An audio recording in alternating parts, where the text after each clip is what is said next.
عسلامة، جيتكم بروسات سهلة وبنينة وخفيفة، واللي هي جاتو الياغورتا بالشوكولاتة ولا جاتو الشوكولا، نجمو تسميوه كيما تحبوا نتوما. وهالجاتو يا سيدي بن سيدك سهلة برشا وما تاخدش برشا وقت باش تحضر. المكونات اللي باش نستحقوهم تقريبا موجودين عند الناس الكل، واللي هما العظام، الفارينة والكاكاو بودر، زوز شكاير خميرة جاتو، وزوز شكاير سكر فاني مع سكر عادي، وزبدة وياغورتا وشوية خل وشوية ملح. باش نبداو نحضروا الريسات متاعنا. اول حاجة باش نعملها هي انه باش نفصلوا الابيض وحده والاصفر وحده متاع العظمات اللي عنا. الطريقة هذه في الخدمة متاع الريسات تعجبني ونفضلها على خاطر بعد تجيني خفيفة وهشة. بطبيعة فما برشا طرق اخرين باش نعملوا بيهم الجاتو، تو نشاركهم معاكم في فيديوهات اخرين. في المرحلة هذه حطيت رشة الملح ومغرفة الخل اللي قسمتها ما بين الاصفر والابيض، وباش نبدأ نخدم الابيض اللي عندي بالباتور. باش نقعد نخلط نخلط نخلط حتى الفين يطلع وش يولي لنا حاجة تشبه الموس. وكيفاش نعرف ولا هو صاي معناتها وصل اللي حاجتي بيه، كيف باش نجي نقلب اللي نخدم فيها ما يتيحش يقعد شاد بلاصتو. المرحلة الثانية ناخذ الأصفر نضيف عليه السكر، نزيد نحط سكر فاني معاه زوز ساشيات باش نستعمل بالطبيعة كيما تحبوا نتوما، خاطر نجم تفضلوا انه ما تكونش حلوة برشا. وباش نحط لنا مغرفة الزبدة اللي تقريبا 50 جرام.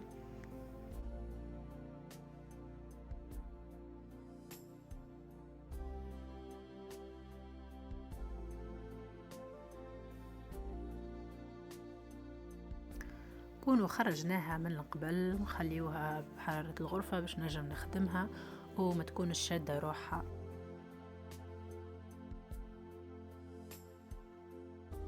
دونك باش نكمل نخدمه بنفس الطريقة حتى الخليط يولي لونه فاتح.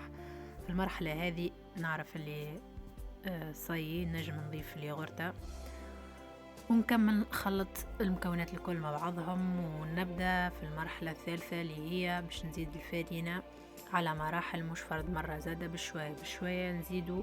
وما تنساوش باش تغربلوها كما قاعدين تشوفوا. يا سيدي كملت الفارينة بنفس الطريقة حتى الفين وفات الكمية اللي عندي وتمازج الخليط مع بعضه. توا باش نكمل الخدمة الكل باليد، ما عادش باش نستحق حتى آلة.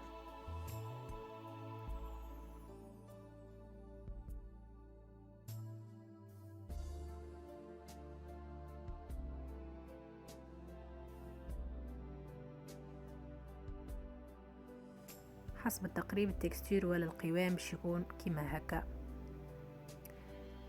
في المرحلة اللي من بعد باش نبداو نخدمو الابيض، باش نبداو نضيفوه بالمرحلة بشوية بشوية، ما نضيفوش فرد مرة مع بعضه. وطريقة التخليط باش تكون من اللوطة للفوق.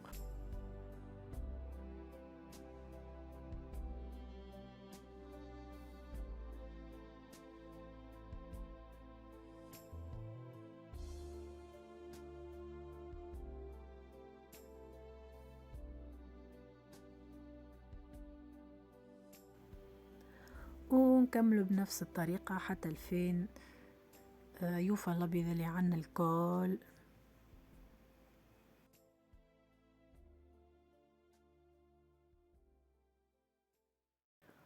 واخر حاجة باش نحط الخميرة اللي عندي اللي هما زوز ساشيات، اني نفضل نضيفهم اخر حاجة وحسب رايي هكا خير تحسبا لاي تعطيلات تصير في الوسط.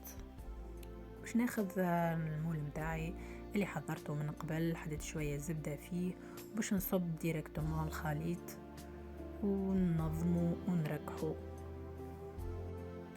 اذا عندك فور عادي تحطها تطيب لمده 15 دقيقه في حراره 180 درجه، والنتيجه كما تشوفوا حاجه باهيه برشا وتشهي وبنينة وخفيفة.